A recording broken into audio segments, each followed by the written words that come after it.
narito na naman tayo para sa isang napaka-sweet at nakakakilig na love story nila Kalingap Edu at Ate Viancy. Sulat mo ay aking makilala at kung ano ako'y Para sa pagpapatuloy ng ating love story, ito na naman ang highlights ng kanilang out of the country trip ng EDC Love Team. Sila nga ngayon ay nasa Hong Kong at pagkatapos nilang gumala noong nakaraan sa Disneyland, may pinuntahan na naman sila dahil syempre hindi naman sila papayag na uuwi na lamang sila nang isa lamang ang kanilang pinupuntahan. Kaya naman may pinuntahan na naman silang bagong tourist spot ngayon sa Hong Kong. At dito, napakarami na naman nilang mga binuong memories at lalong-lalo na ang mga kilig moments. Ano na kaya ang mga nangyari dito?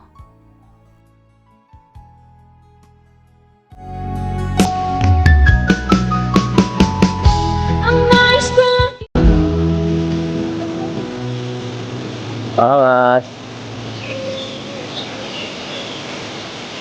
Wow. Grabe, ganda. Astig. Ano, sana masaya ka. Eh.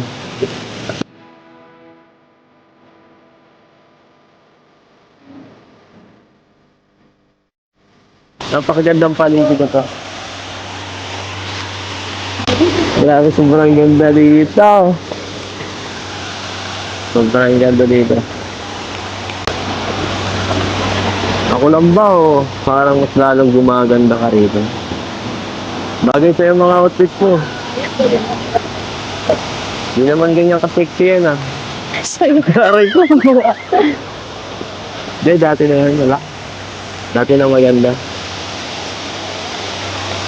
Baka may pinapaganda kang iba ah. Wala. Eh, ba't ikat nila baka mo dito? Nalaglag yung cellphone mo. Walang makasagit mo dyan. Teka lang, tingin ka daw dito. Ay, dumi ka. Uy, araw na. Bira. Taling pala yun ah.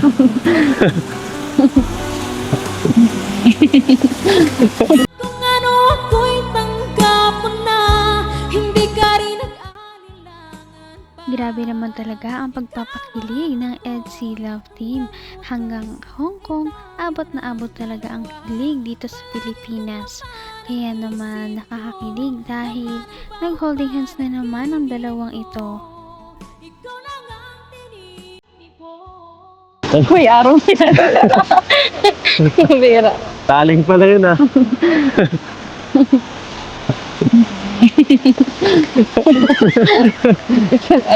Taling.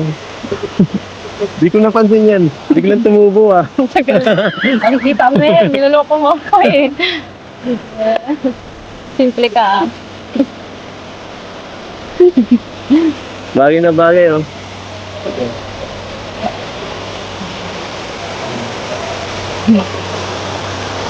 Pang profile.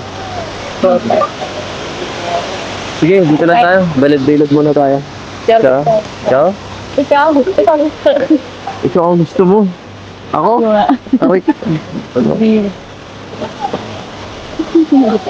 Ikaw. Ako. Ikaw.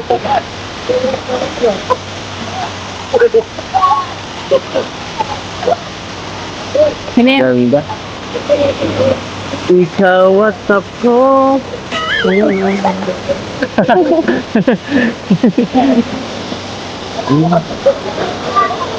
Sa aking mundo ay papaka saya. Laman ang bawat panaginip ko.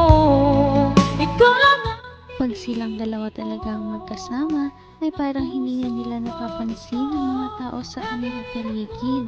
Talagang nag-e-enjoy lamang sila at nagiging kontento na lamang kung ano talaga ang moments na kanilang pinagsasaluhan sa time na yun.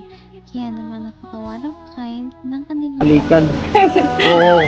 Kahit yun, Ano naman? kahit, alam mo, kahit nagmasya kita dito, walang matingin yan eh. Umaya na. Buwang ka. Ano yan? Ano yung tingin na yan? Grabe ah. Kanina po pa tinititigan ng ganyan. Pangit ba suit ko? Hindi, bagay mo. Katanggap-tanggap ba ako? Ibang ano ko dito eh. Ibang passing ko dito eh. Out of place na ako dito. Hindi ako marunong pumorma ng pang. Hindi, bagay nga sa'yo. Para kang ano, Koreano. Ano gusto mo? Koreano o Chinese? Filipino. Filipino? Filipino ka eh. Joke lang. Magandang umaga po. Magandang umaga, madam. Pwede ba makapagkilala? Sa magandang dalagang yan.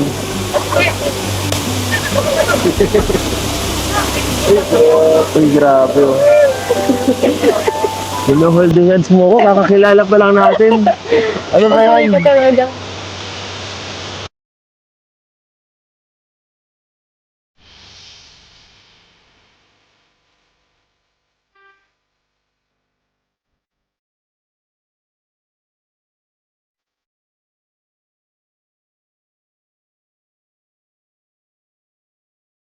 Hanggang wakas ay tayo ng dalawa.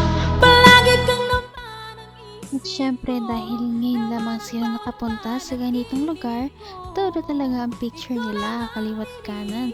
Dahil nga hindi mo rin malalaman kung makakabalik pa ba sila dito o hindi, ay talagang nilulubos-lubos na nila ang lahat ng kanilang pagkakataon at nagtitake ng napakaraming pictures para maitago nila bilang memories.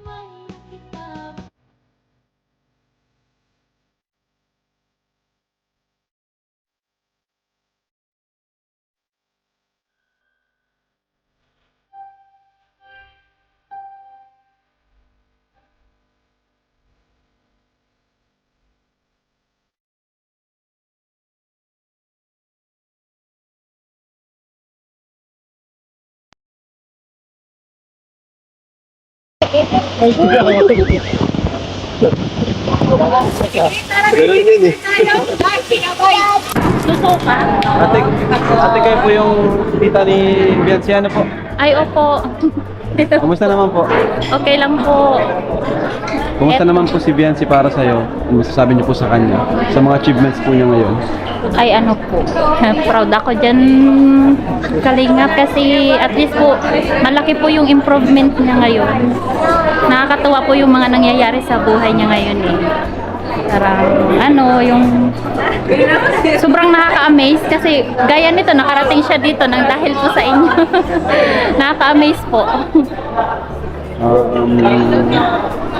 Paano niyo po siya naging pamangkin?